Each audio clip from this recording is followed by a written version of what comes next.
Welcome back to the Sports Source. This segment brought to you by A.G. Hines Company. For more than 100 years, more than a century, East Tennesseans have been driving their Model T down to Hines Street in downtown Knoxville to get the best building supplies and best building tools you can get.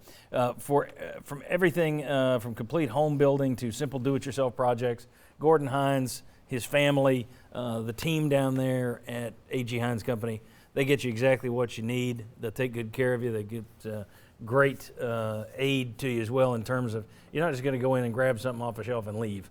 You're going to know how it works, what you need to do with it.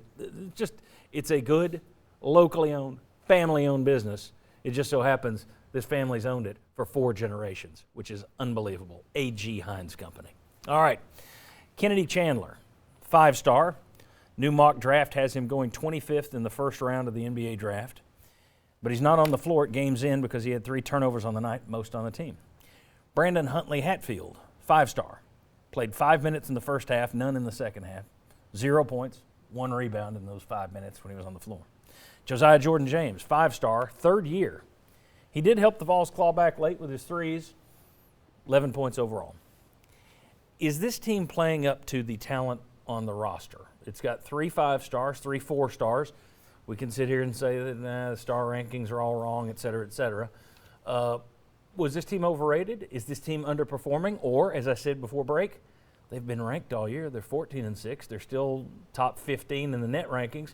They're fine. What's your take on this team? Because to me, it feels like they're underperforming for the level of talent. The fact that you have a guy in Kennedy Chandler, 5-star, who's supposed to be the best thing that's ever come through Knoxville, and he's not on the floor at the end of the game, this deep into the season, that worries me. I think they're underperforming. Underperforming, overrated, or just fine. Well, I think Mark has said several times that the total, the sum, does not equal the parts. I mean, that's a way to dodge it. Yeah. Mark says. Well, I think they're underperforming, and I think kind of with me, it starts with point guard, and there's some friction there with Barnes and value the basketball and how he feels about that. And then you got to have Fulkerson as part of the equation. He hasn't been there like you had thought he would be. So they're underperforming, especially on the road. I'm going to cavalier the question since I'm sitting next to you. They're both.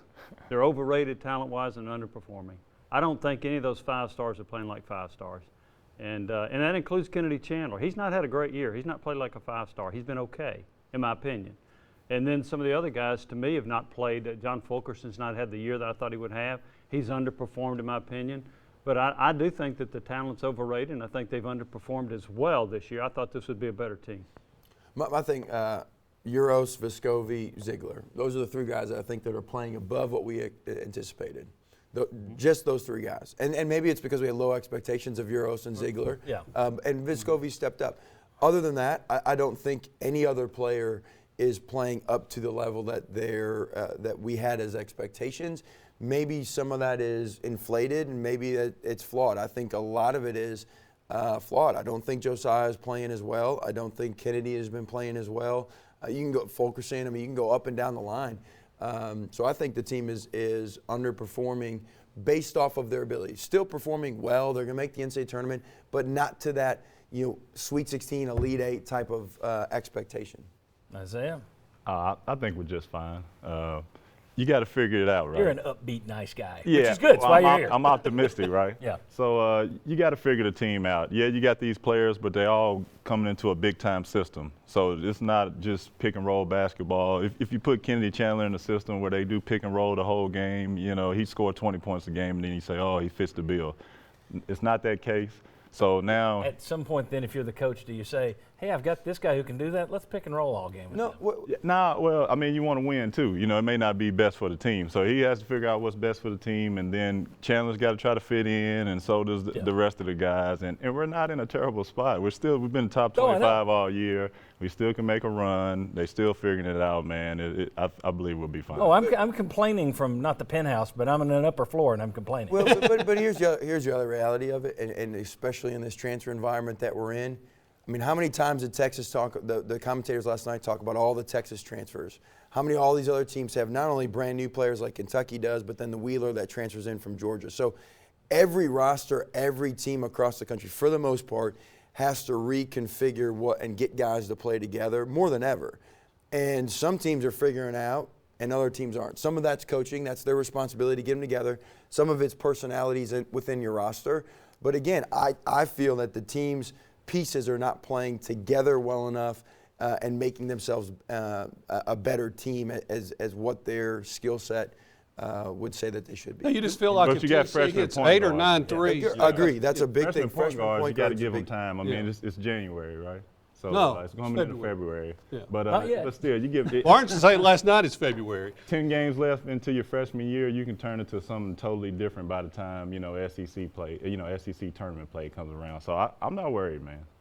Well, I feel like if you look at it, if Tennessee hits at least 8 or 9 threes, which is a pretty good number, they got a chance to win. If they Make don't, a free throw. Yeah, make a free throw. Make a free We win throw. 2 more wins. And because you don't have any inside game, you don't get a lot of free throws either. So it's like you don't get there that often. You at least have to hit what you get, and they're not taking advantage of the few And times. if you're they going to do. play defense that hard for that long, you wish you would get a few more easy buckets off of it, don't you? Yeah, you don't get a lot of transition coming out No, of it. no. Well, that's why I wanted to see a little more pressing just to speed the game Right. up because we do have the athletes and the fast guards, use them to our advantage. And that's what kind of got us back in the game last night. I just think you have limitations if you don't have consistent inside scoring or defense or rebounding. You can't count on anybody inside, in my opinion, not No. now. Well, here's an interesting thing, and let's just look at the guy who got the $50 million contract this weekend, Bruce Pearl. Auburn's not shooting well this year. Tennessee's 199th in the country at 43%. They're at 45%. They're 150th, 155th in the country. They're not shooting well either, but they get a lot more shots because their defense gets the junk baskets. They got a guy that's got 90 blocks, too. That too, yeah. So, all right. When we come back, let's take a look at Tennessee's last 10 games. What's this team going to finish with? Well, I'm going to guess he'll have a higher estimate on wins than the rest of us. Come on back on the Sports Source. And hopefully more accurate.